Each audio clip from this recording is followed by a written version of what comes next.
Rien, dit-il après la première nuit. Sa jeune et belle épouse, Marie-Antoinette, rougit de honte. L'héritier du trône presse ses lèvres l'une contre l'autre avec mécontentement. Le roi de France écarte les mains de façon incompréhensible. Est-elle un monstre ? Demande le souverain à son petit-fils. Y a-t-il quelque chose qui ne va pas chez elle ? Mais le dauphin secoue la tête.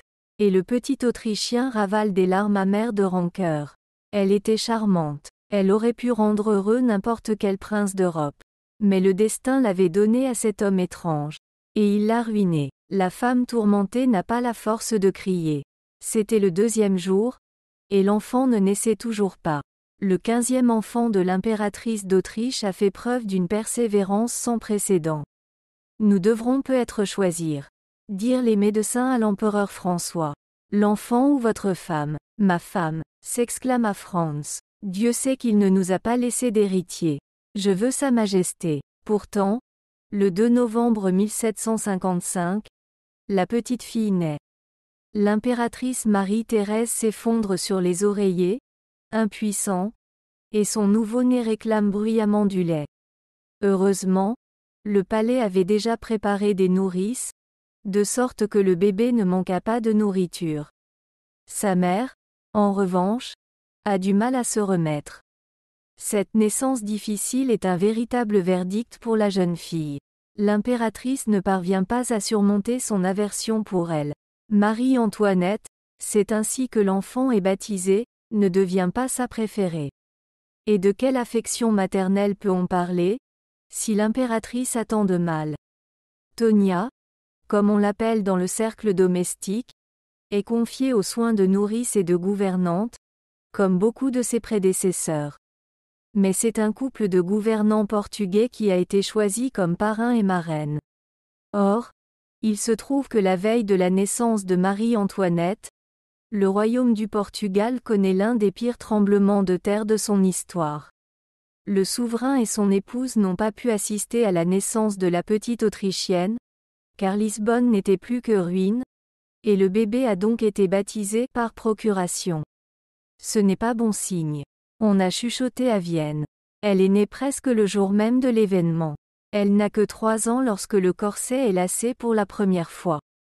La fillette crie de douleur, mais la servante est catégorique. C'est l'ordre de sa mère. Désormais, l'archiduchesse doit porter une longue robe d'adulte et apprendre les bonnes manières. Elle doit s'incliner devant sa mère, son père et son frère aîné. Elle doit se déplacer d'une manière majestueuse, sans se permettre la moindre faiblesse, et Tonia n'a pas non plus le droit de rire. Derrière des portes closes, dans sa chambre, s'il vous plaît. Mais en présence d'étrangers, pas question. C'est inacceptable. Mobile, vive, sociable, elle se heurte à cette étiquette complexe. Un jour, dans un élan d'émotion, elle embrasse un petit musicien talentueux qui vient de se produire devant sa mère, trébuche et s'étend sur le parquet. Je t'épouserai un jour, marmonna le garçon. Tu es si gentille, je serai heureux, s'esclaffa la jeune fille. Ils s'inclinent et partent chacun de leur côté. Wolfgang Amadeus Mozart est la future reine de France. Son problème, c'est qu'elle est trop remuante et trop agile. Elle aimait danser, monter à cheval, marcher, courir.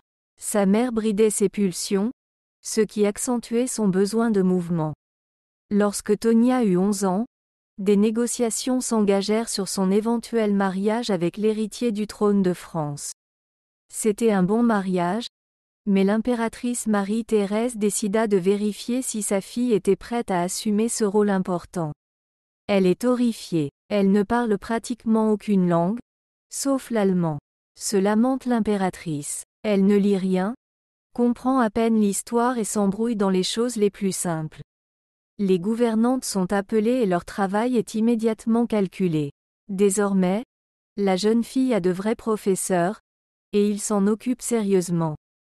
Tonia est levée à 6 heures du matin, arrosée d'eau froide pour l'endurcir, puis envoyée prier.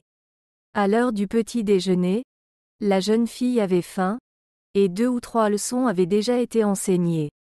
Ce n'est qu'après 10 heures du matin que Tonia est autorisée à manger et à retourner à ses livres. Elle a perdu du poids et est devenue pâle. Ses robes lui pendaient comme des cintres. Ayez pitié, supplia Nanny. Elle va mourir d'un tel régime. Mais l'impératrice est inflexible. Un 15e enfant. Qu'importe s'il lui arrive quelque chose, il y aura toujours une remplaçante. Dès que la France confirme ses intentions, Tonia est installée dans les quartiers de sa mère. Marie-Thérèse veut savoir à chaque seconde ce qui va lui arriver. À chaque instant, elle demande à sa fille de rester en contact avec les ministres. Le roi doit l'aimer. Tu dois essayer de t'entendre avec ton mari.